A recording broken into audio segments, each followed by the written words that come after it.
What's up guys, I am back with another build video, this time featuring Hunter. By the time this video reaches you, it will probably already be the new year, so happy new year to you all. If you didn't already know, I main Titan, and this is probably one of the most Titan Hunter builds out there. The only one that is probably more Titan-like is Liar's Handshake, which I may cover at a later date, but for now, we are focusing on Arc Assassin's Cowl. This build has melee damage, healing, and high ability uptime. This build is relatively popular for good reason, and I'm going to share with you exactly why this build is as strong as it is, and we will also add a Season of the Wish element to it. So let's get into it. Assassin's Cowl is arguably Hunter's strongest survivability exotic. The exotic trait, Vanishing Execution, states that powered melee final blows grant invisibility and restore a portion of health and shields. Finisher and final blows against more powerful targets increase the duration of the invisibility and the amount of health restored. Normally, Arc Hunter wouldn't have access to invisibility, but with Assassin's Cowl we have two ways to turn invisible. The health regeneration on Arc Strider is already strong, this exotic makes it even better. Invisibility also lets us slip past enemies in case we get in trouble. Like we mentioned, Arc Hunter or Arc Strider is the subclass we're using for this build. The first aspect of this build is Flow State. Flow State says that defeating a jolted target makes you amplified. While you are amplified, your dodge recharges more quickly, you are more resilient while dodging, and your reload speed is greatly increased. This aspect will recharge our class ability faster if we do not kill an enemy with our melee, and will also improve our weapon reloading speed on top of the handling buff that Amplified grants us. The explosive jolting effect you will afflict comes from Lethal Current. It states that after dodging, your melee attack has increased lunge range, jolts the target, and creates a damaging aftershock. Damaging any jolted targets with melee attacks also blinds them. With Lethal Current, we are able to jolt enemies with our melee attacks, and any subsequent melee attacks also blinds them. Jolting is one of the best crowd control effects out of any of the subclass verbs. Overload champions are also stunned upon receiving jolting damage, and you also are able to blind a target, meaning that we can blind and stun unstoppable champions on top of this effect too. If your endgame PvE build doesn't have a source of healing and or damage resist, you're really going to feel it. Thankfully, this build has both. Sparkle Resistance states that while surrounded by combatants, you are more resistant to incoming damage. Sparkle Resistance grants us 25% damage reduction while we are near at least 3 enemies within 15 meters. Unlike other subclass damage resist options, this one is passive, so we don't have to perform a specific action in order to trigger this effect. Spark of Feedback states that taking melee damage briefly increases your outgoing melee damage. This buff translates to a 75% increase in melee damage upon being hit with another melee. The buff lasts for 5 seconds and is consumed upon hitting an enemy with your melee. Throughout testing this build, I went back and forth between Spark of Ions and Spark of Feedback.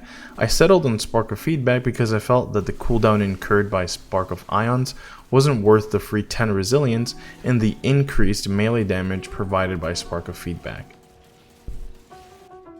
To buff arc grenades, we're using Spark of Shock, which states that our arc grenades jolt targets.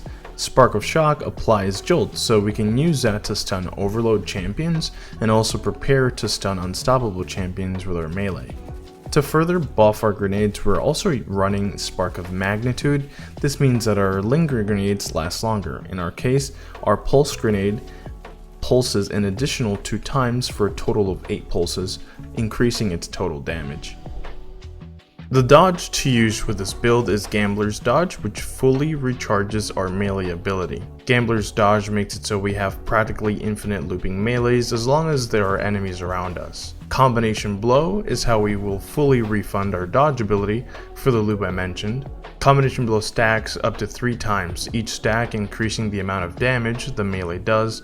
This buff will also make basic melee attacks count as powered melees. The highest damaging arc grenade on Hunter is Pulse Grenade, so we're going to use that. Artifact synergy is less present in this build than our previous builds because there are no arc related artifact perks. Now we are using a Strand weapon as our primary to further the lethality of our current build, so we're running Unraveling Orbs and Horde Shuttle. Unraveling Orbs, as I'm sure you're familiar with, means that we gain Unraveling rounds from picking up an Orb of Power. Paired together is Horde Shuttle, which states that damaging unraveled targets occasionally spawns a Threadling. I recommend running tier 9 or 10 Resilience, tier 9 or 10 Discipline, and putting the rest wherever. We are getting our dodge back on kills with our combination blow melee, our melee back with Gambler's dodge, and our health from various sources, so we don't really need to stat into mobility, strength, or recovery. Side note, heavy-handed and firepower were changed recently to have a cooldown. Having a single of these mods will incur a 10-second cooldown, 2 lowers it to 5 seconds, and 3 lowers it to 1 second. The reason we are using 3 of these mods is to generate tons of orbs. Also, while combination blow is active, normal melee kills will also generate an orb of power. Another thing to note is Powerful Attraction will collect any and all orbs of power around us in a 12.5 meter radius, and a small little fun fact is that if you're playing Gambit, this also collects motes. The exotic weapon of choice here is Buried Bloodline. This exotic special ammo sidearm grants us Devour and will also weaken enemies if you have the Catalyst. This build is not new by any means. In fact, it's one of the most popular hunter builds in PvE. What is new though is gaining Devour and Weaken thanks to Buried Bloodline. This means that with this build we have Invisibility, Devour, and Weaken all on an arc subclass. The other weapons I would recommend pairing with this build are Strand Legendary Primaries and Incisor as the Strand Trace Rifle from Trials to make better use of the Strand artifact perks this season. In our previous video, we added a new section I am referring to as Gameplan, which is how to use the build. So what exactly is the game plan of Arc Assassin's Cowl? During your roaming content, you want to start off by gaining Devour from Buried Bloodline. Doing so will give you a 100 HP health bump on top of a small amount of grenade energy, and any subsequent activations of the perk will refresh the duration of the perk and grant you both health and grenade energy again. After you've successfully gained Devour, start stacking your combination blow buff by dodging near an enemy, gaining lethal current, meleeing that enemy until they're defeated, and you gain 1 stack. Do this until you have combination blow 3 for the full melee damage increase, and thanks to triple heavy-handed, Powerful Attraction, Recuperation, and Innervation, you will also generate an Orb of Power after every melee kill, gain armor charge, health, and a small amount of grenade energy after dodging as well. If it's time to deal damage to a stronger opponent, like a champion, boss, or mini-boss, switch to Buried Bloodline and apply Weaken. Throw your grenade and or super, and use your heavy weapon for the rest of the damage. That is Arc Assassin's Cowl in Season of the Wish. This video took a little longer to come out because of the holidays and whatnot, but we're back in the swing of things, and I will have a couple more build videos to share with you guys in the next coming weeks. Thank you guys so much for watching, and I'll see you in the next one.